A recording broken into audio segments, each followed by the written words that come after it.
Hello दोस्तों, कैसे हैं आप लोग? आशा करते हैं अच्छे होंगे। ये देखिए क्या है,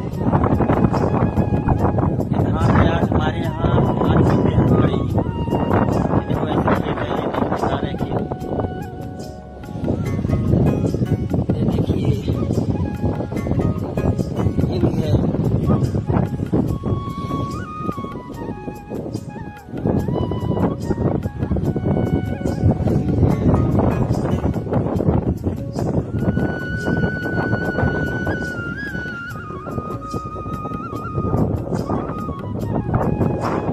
क्वालिटी का धान डालने जा रहे हैं।